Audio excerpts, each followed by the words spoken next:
স্বাগত দীপ্ত সংবাদে। আপনাদের সঙ্গে আছি আমি ফৌজিয়া নওশিন। উন্নত চিকিৎসার জন্য আজ রাত 10টার দিকে ঢাকা থেকে লন্ডনের উদ্দেশ্যে রওনা হবেন বিএনপির চেয়ারপারসন বেগম খালেদা জিয়া। কাতারের আমিরের পাঠানো বিশেষ এয়ার অ্যাম্বুলেন্সে কাতারের রাজধানী দোহা হয়ে লন্ডন পৌঁছাবেন তিনি। পরে সেখান থেকে তাকে সরাসরি যুক্তরাজ্যের লন্ডন ক্লিনিকে নেওয়া হবে। 3বারের সাবেক প্রধানমন্ত্রী খালেদা জিয়া দীর্ঘদিন থেকে liver cirrhosis, kidney, heart, diabetes, arthritis সহ নানা শারীরিক অসুস্থতায় ভুগছেন। খালেদা জিয়া দ্রুত সুস্থ হয়ে দেশে ফিরে গণতন্ত্রের সংগ্রামে নেতৃত্ব দেবেন, এমনটি প্রত্যাশা বিএনপির নেতাকর্মীদের।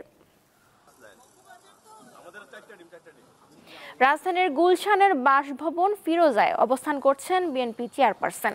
সেখানে আছেন সহকর্মী সানজিদা প্লাবনী। কথা বলবো তার সাথে। প্লাবনী, সকাল থেকে খালেদা জিয়ার সঙ্গে কোনো নেতা কি সাক্ষাৎ করতে এসেছেন এবং তার বাসার সামনে নেতাকর্মীদের কোনো জমায়েত এখন আছে কি?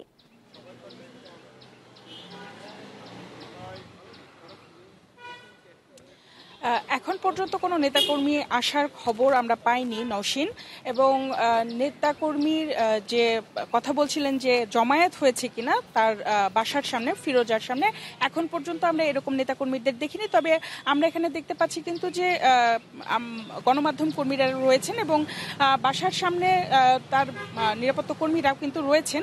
আপনি যেটা বলছিলেন যে দীর্ঘ সময় পরে আসলে খালেদা জিয়া চিকিৎসার জন্য লন্ডন যাচ্ছেন। আজ রাত 10টায় তার হযরত শাহজালাল আন্তর্জাতিক বিমানবন্দর থেকে লন্ডনের উদ্দেশ্যে যাওয়ার কথা রয়েছে এবং এই যে সময়টা তিনি যাবেন, যখন শাহজালাল আন্তর্জাতিক বিমানবন্দরে রাত 10টায় তার সফর সঙ্গী হিসেবে থাকার কথা রয়েছে তার 15 সদস্যের আমরা একটি লিস্ট পেয়েছি, তালিকা পেয়েছি, যেখানে তার ব্যক্তিগত চিকিৎসকরাও কিন্তু আসলে থাকছেন। ব্যক্তিগত চিকিৎসক ছাড়াও তার সঙ্গে রয়েছেন তার ছোট ছেলের পুত্রবধূ শর্মিলা রহমান এবং এটা ছাড়াও তার একান্ত সচিব রয়েছেন, তার গৃহকর্মী আছেন 2জন। আমরা এরকম তথ্য পেয়েছি যে এই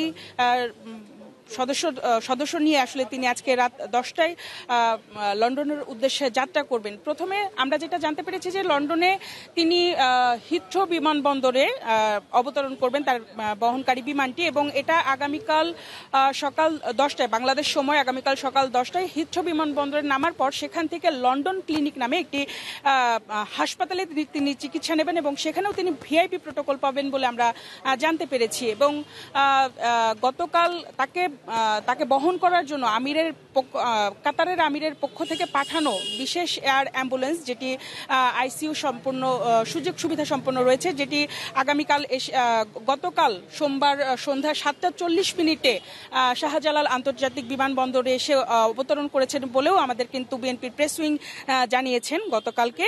এবং সেই বিমানটি কিন্তু আসলে ওখানে গিয়ে স্বাগত জানিয়েছেন বিএনপি চেয়ারপারসনের উপদেষ্টা মণ্ডলীর সদস্য এনামুল করিম। এবং তিনি খালেদা জিয়ার যে সেখানে অবস্থান করার কথা যেটা রয়েছে, যে উনি ওখান থেকে চিকিৎসা নিয়ে আসলে আসবেন, আমাদেরকে এটাও জানিয়েছেন। আমি আপনাকে একটু দেখাতে চাই নওশিন, যে এই মুহূর্তে কিন্তু আসলে নেতাকর্মী এখন পর্যন্ত ফিরোজার সামনে এসে উপস্থিত হয়নি, তবে গণমাধ্যম কর্মীদের কিন্তু আমরা দেখতে পেয়েছি এবং নেতাকর্মীদের আসার কথা রয়েছে বলে আমরা জানি যে তাদেরকে একটি বিশেষ লোকেশন দেওয়া হয়েছে যেন দুর্ভোগ না হয়, যার ফলে ফুটপাতে দাঁড়িয়ে কিন্তু আসলে খালেদা জিয়াকে স্বাগত জানানোর জন্য কিন্তু নেতাকর্মীরা হয়তো কিছুক্ষণ পর থেকে আসা শুরু করবেন বলে আমরা মনে করছি, বা দল থেকে এটা জানানো হয়েছে। আমার কাছে এই ছিল সর্বশেষ খালেদা জিয়ার বিদেশে যাওয়ার তথ্য। নওশিন, গুলশান থেকে জানাচ্ছিলেন সহকর্মী সানজিদা প্লাবনী। বিএনপি চেয়ারপারসন খালেদা জিয়াকে যুক্তরাজ্যে নেয়ার উদ্দেশ্যে ঢাকায় পৌঁছেছে কাতারের আমিরের বিশেষ এয়ার অ্যাম্বুলেন্স। সোমবার রাত 8:45টার দিকে এয়ার অ্যাম্বুলেন্সটি হজরত শাহজালাল আন্তর্জাতিক বিমানবন্দরে অবতরণ করে। বিএনপির স্থায়ী কমিটির সদস্য AZM জাহিদ হোসেন ও বিএনপি চেয়ারপারসনের উপদেষ্টা কাউন্সিলের সদস্য এনামুল হক চৌধুরী এ সময় বিমানবন্দরে উপস্থিত ছিলেন।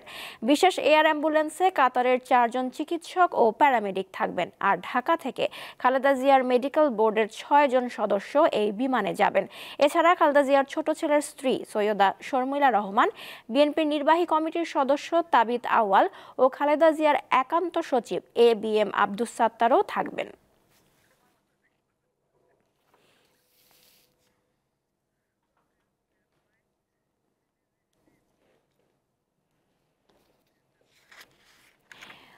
বঙ্গোপসাগরে মাছ শিকারের সময় ভারতের কোস্টগার্ডের হাতে আটক হওয়া 90 বাংলাদেশি জেলে ও নৌকর্মী দেশে ফিরেছেন। সকাল 9টায় পতেঙ্গার কর্ণফুলী চ্যানেলে এসে পৌঁছান তারা। তাদের সঙ্গে বাংলাদেশের FB লাইলা 2 এবং FB মেঘনা 5 নামের দুটি ফিশিং ভেসেলও ফেরত এসেছে। পরে ওই 90 জনকে কোস্টগার্ড কর্মকর্তাদের উপস্থিতিতে ট্রলার মালিক ও স্বজনদের কাছে হস্তান্তর করা হয়। এর আগে 9 ডিসেম্বর সমুদ্রে মাছ ধরার সময় দুটি ট্রলার সহ 78 জন জেলে ও নৌকর্মীকে ধরে নিয়ে যায় ভারতীয় কোস্টগার্ড। মুক্ত হওয়া 90 নাবিকের মধ্যে বাকি 12 জন FB কৌশিক নামে একটি মাছ ধরা ট্রলারের জেলে। গত 12 সেপ্টেম্বর বৈরী আবহাওয়ায় FB কৌশিক ডুবে গেলে এই 12 জেলেকে উদ্ধার করে ভারতীয় কোস্টগার্ড নিয়ে যায়। হ্যাঁ, যখন ওরা ধরে নিয়েছে তখন তো ফিরে আসার চেষ্টা অনেক ভালো ছিল, অনেক করছে, অনেক ইয়ে ছিল। এখন আসছে ইনশাল্লাহ, আলহামদুলিল্লাহ ভালো লাগতেছে। পরিবারের কাছে আসছি, এইখানে গেছি, টেনশনে আসছিলাম, এখন আলহামদুলিল্লাহ আমরা এখন খুব সুক্রিয়া। ফেলানী হত্যার 14 বছর আজ। ভারতীয় BSF সদস্যরা কুড়িগ্রাম সীমান্তে তাকে হত্যার পর মরদেহ ঝুলেছিল কাঁটাতারে। এ নির্মম ঘটনার বিচার ভারতের উচ্চ আদালতে ঝুলে আছে। ফেলানী হত্যার বিচারের পাশাপাশি সীমান্তে হত্যা বন্ধের দাবি পরিবার ও স্থানীয়দের। 2011 সালের 7 জানুয়ারি কুড়িগ্রামের ফুলবাড়ী উপজেলার অনন্তপুর ভারতীয় সীমান্তরক্ষী বাহিনী BSF-এর গুলিতে মৃত্যুর পর কাঁটাতারের বেড়ায় ঝুলতে থাকে ফেলানীর নিথর দেহ। এই কিশোরীর ছবি দেশ বিদেশে সমালোচনার ঝড় তোলে। 2013 সালের 13 আগস্ট কোচবিহারে BSF-এর বিশেষ আদালতে এ হত্যাকাণ্ডের বিচার হয়। এতে অভিযুক্ত অমিয় ঘোষকে বেকসুর খালাস দেয়া হয়। 2015 সালে ভারতীয় মানবাধিকার সুরক্ষা মঞ্চের মাধ্যমে ফেলানীর বাবা দেশটির উচ্চ আদালতে রিট পিটিশন দায়ের করেন, কিন্তু এখনো রায় হয়নি। নতুন সরকারের কাছে এটাই আমার দাবি যে ফেলানীর বিচারটা যেন হয়। যদি বিচারটা আগের সরকার করতো তাইলে কিন্তু এই যে কাঁটাতারের মধ্যে এত মার সন্তান যে মারতেছে, কিন্তু এই মা মারতে পারতো না BSF-এরা। 14টা বছর এখনো আমি ফেলানির জন্য এখনো অবজ্ঞা রয়েছি যে ফেলানির বিচারটা এখন পাবো, যত নতুন সরকার আসছে। ফেলানী হত্যার বিচারের পাশাপাশি সীমান্ত হত্যা বন্ধের দাবি স্থানীয়দের। এখন নতুন সরকারের কাছে আবেদন, আমার আপুর বরাবর যেন সুস্থ বিচারটা করে, আর কাঁটাতারের মধ্যে যেন কোনো বাবা মার বুক খালি না হয়। বাংলাদেশি এই কিশোরীর হত্যার বিচার হলে সীমান্ত হত্যা কমে আসবে বলে মনে করেন এই আইনজীবী।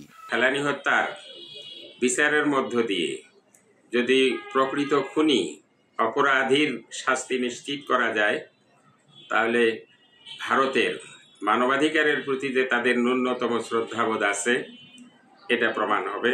কুড়িগ্রামের নাগেশ্বরী উপজেলার কলনিটারি গ্রামের নূর ইসলাম ও জাহানারা দম্পতির 8 সন্তানের মধ্যে সবার বড় ফেলানী।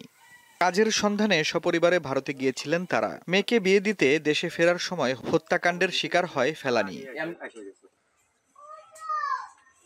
দীপ্ত বার্তা কক্ষ। রাজধানীর পুরানা পল্টনের একটি ভবনে সকালে অগ্নিকাণ্ডের ঘটনা ঘটেছে। ফায়ার সার্ভিস জানায় সকাল 9:15টার দিকে পুরানা পল্টনের মানিকগঞ্জ হাউস নামের একটি 4তলা ভবনের 2য় তলা থেকে আগুনের সূত্রপাত হয়। সেখানে একটি ল চেম্বার রয়েছে। খবর পেয়ে ফায়ার সার্ভিস দ্রুত ঘটনাস্থলে পৌঁছে আগুন নিয়ন্ত্রণে আনে। সকাল 10টার দিকে আগুন পুরোপুরি নিয়ন্ত্রণে আসে বলে জানায় ফায়ার সার্ভিস। আগুন লাগার কারণ সম্পর্কে তাৎক্ষণিক কোনো তথ্য পাওয়া যায়নি। অগ্নিকাণ্ডে অগ্নিকাণ্ডে হতাহতের কোনো ঘটনা ঘটেনি।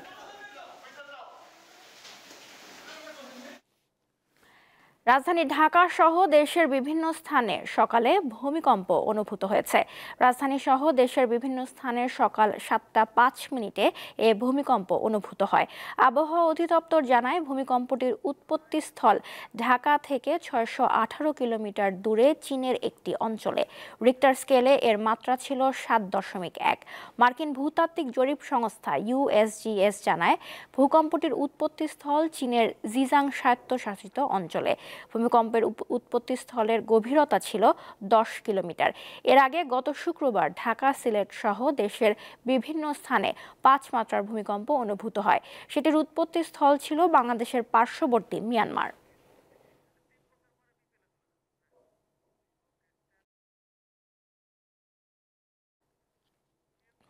এদিকে তিব্বতের শক্তিশালী ভূমিকম্পে অন্তত 53 জন প্রাণ হারিয়েছেন। চীনের রাষ্ট্রীয় গণমাধ্যম জানায় স্থানীয় সময় মঙ্গলবার সকাল 9:05 অনুভূত এ ভূমিকম্পের মাত্রা ছিল 6.8। তবে USGS ভূমিকম্পের মাত্রা 7.1 বলে জানিয়েছে।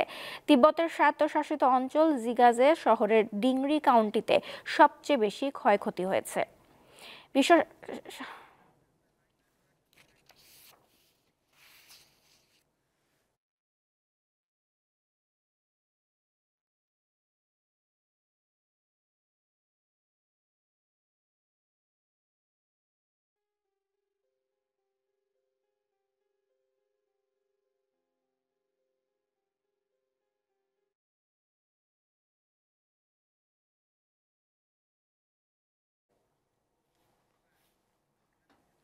খেলার খবর। বাংলাদেশ প্রিমিয়ার লিগ BPL এ সিলেট পর্বের দ্বিতীয় দিনে 2টি ম্যাচ রয়েছে। দুপুর 1:30টায় ঢাকা ক্যাপিটালের প্রতিপক্ষ রংপুর রাইডার্স, সন্ধ্যা 6:30টায় সিলেট স্ট্রাইকার্সের প্রতিপক্ষ ফরচুন বরিশাল। টানা 4 ম্যাচের জয়ের সুবাদে রীতিমতো উঠছে রংপুর রাইডার্স। সোমবার বিশাল লক্ষ্য তাড়া করেও সিলেটের বিপক্ষে 8 উইকেটে জয় পায় নুরুল হাসানের দল। অন্যদিকে ঢাকা পর্বে কোনো ম্যাচ না জেতা ঢাকার সামনে প্রেরণা ভেন্যু ও পরিবেশের বদল, সে পরিবর্তনকে কাজে লাগিয়ে ম্যাচ জিততে মরিয়া মুস্তাফিজের দল।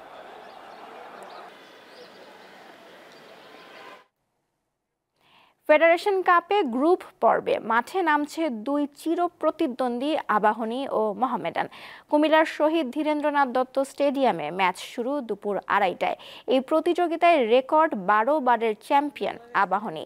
সবশেষ এই ট্রফি তারা উঁচিয়ে ধরেছিল 2021-22 মৌসুমে রহমতগঞ্জকে হারিয়ে।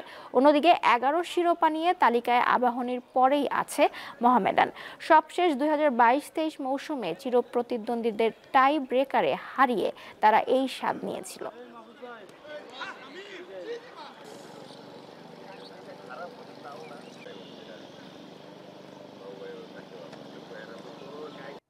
শেষ করছি দীপ্ত সংবাদ। আমাদের পরবর্তী আয়োজন দুপুর 2টায় দেখার আমন্ত্রণ রইল। এছাড়াও দেশ বিদেশের নানা তথ্য জানতে চোখ রাখুন দীপ্ত টিভির ডিজিটাল প্ল্যাটফর্মগুলোতে। ধন্যবাদ।